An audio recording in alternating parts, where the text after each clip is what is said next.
Vídeo, galera. E aí, tudo bem com vocês? Bom, hoje esse vídeo vai pro pessoal do primeiro ano. Eu vou estar falando sobre Simple Present, tá certo? É um vídeo bem simples, porém é um conteúdo bastante extenso. Então eu vou estar resumindo ele aqui, nesse vídeo. E após essa breve explicação, na nossa aula online eu vou estar enfatizando ele de uma forma mais forte, vamos dizer assim, né? De uma forma mais enfática para vocês estarem sanando as dúvidas, perguntando, falando o que vocês quiserem falar sobre o conteúdo, tá? Beijos! Então vamos lá. O que é o Simple Present?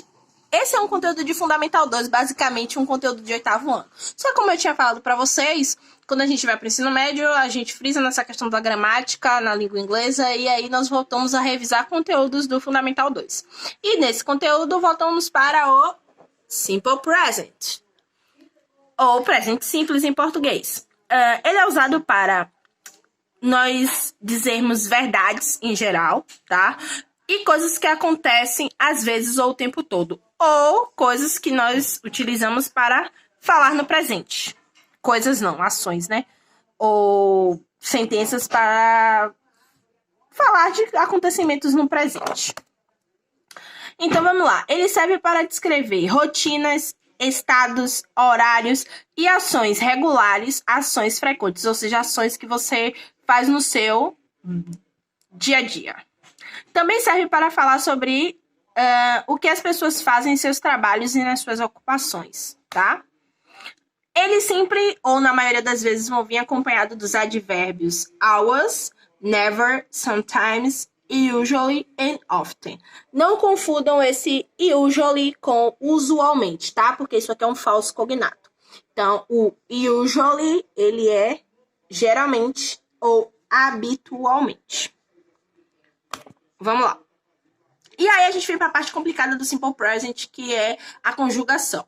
Na forma afirmativa, o I, you, we e they, nós conjugamos o verbo de uma forma normal. Mas por que esse normal tá entre aspas? Porque nós conjugamos esses verbos de uma forma normal, ou seja, eles sem regra, tá? Então, por isso nós conjugamos nessas pessoas. I, you, we and they. For example, I play piano every day. Ou seja, eu toco piano todos os dias. É uma ação que eu faço todos os dias, que é tocar piano, tá? E aí a gente vem para a regra do Simple Present, que acaba confundindo, que é isso aqui. Regras para a terceira pessoa do singular. Mas, professora, o que é a terceira pessoa do singular? A third person and the singular in English is he, she and it. Ou seja, a terceira pessoa do singular em inglês são essas daqui. He, she, it. E aí o que acontece com essas regras na terceira pessoa do singular? O verbo, ele tem um acréscimo do S. Quando a frase vem com he, she, it. For example, he plays piano. E não he play, tá? Por que nesse caso eu conjuguei o play aqui? Porque ele está na terceira pessoa do singular. Ou seja, he, she, it. E aí eu venho para as palavras que terminam com CH, SH, S, O e X. Nós acrescentamos o que na terceira pessoa do singular? S. He goes, ou seja, que é o verbo go, to school. He goes to school. Nesse caso, se eu tivesse aqui o I, ele sofreria essa ação do S? Nananina, não. Ele ficaria o quê? I go to school. Só que nesse caso nós estamos falando de terceira pessoa. He, she, it. Então, he goes. Mas por que eu coloquei S? Porque ela termina com O, ok? Então vamos lá. Próximo. As palavras que terminam com Y e antes do Y nós vemos uma consoante. O que é que a gente vai acrescentar? O IS, ou seja, tira o Y e coloca o IES dessa forma.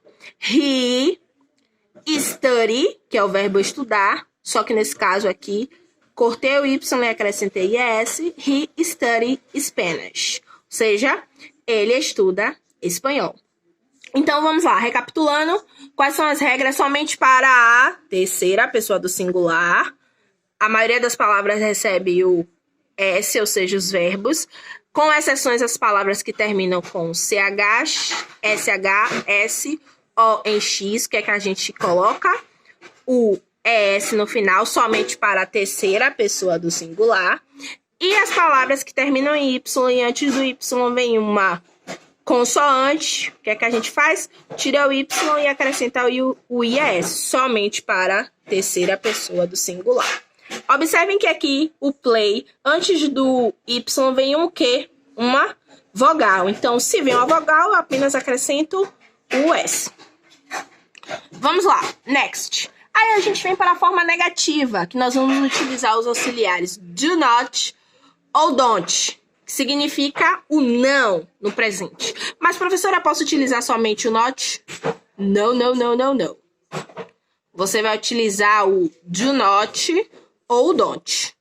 Por que do not ou don't? Porque o do not é o auxiliar do simple present mais a negação, e o don't é a junção deles dois, do do plus o not. Então, ele é usado para o I, o you, o we and they, tá? I don't, you don't, we don't, they don't. Nesse caso, o verbo ele não vai acontecer nada com o verbo. Ele volta para sua forma normal, tá? Tanto na forma negativa quanto na forma interrogativa, que eu vou falar brevemente. E aí eu venho para a forma interrogativa. Calma. Mas, professora, faltou isso aqui, ó. A terceira pessoa também, só que na forma negativa. Qual é a diferença dessa terceira pessoa? Que a gente não vai utilizar do not nem don't. Nós vamos utilizar does, not ou doesn't. Para a terceira pessoa do singular, que é o quê? He, she and it. Ou seja, he doesn't, she doesn't, it doesn't. Mas o verbo na sua forma normal, sem regra, ó. Ou seja, não vai ficar he doesn't goes. He doesn't go. Tô usando um exemplo aqui do go, viu, gente? E aí a forma interrogativa. Se aqui no I, you, we and they nós utilizamos o don't ou do not, se eu não quero negar, eu quero perguntar, eu só vou utilizar o auxiliar do. E o que é que acontece sempre na forma interrogativa na língua inglesa? O auxiliar vem para a frente do sujeito. Do I, do you, do we, do they. E o verbo e a interrogação, que a gente não pode esquecer. E aí a gente vem também para a terceira pessoa do singular na forma interrogativa. Se lá a gente utilizou does not em doesn't, aqui a gente vai utilizar somente o does para o he, she e it. Então, does he, does she, does it. Da mesma forma, o verbo sem regra, ou seja, o verbo na sua forma normal. E aqui nós temos as respostas curtas. Yes, I do. Ou no, I don't. Tá? E no caso, essas respostas curtas servem pra gente dar uma ênfase. Do you like chocolate? No, I don't. Não, eu não gosto. Does she work today? Ela trabalhou hoje? Yes, she does. Sim, ela trabalhou. Ela trabalha, na verdade, né? A gente tá falando de presente, não de passado. Já tô bugando aqui. Então é isso, galera. Eu espero que vocês tenham entendido. Eu espero que vocês tenham compreendido o que é o Simple Present, tá certo? E na nossa próxima aula, ai Jesus, eu vou estar explicando a vocês online sobre o Simple Present.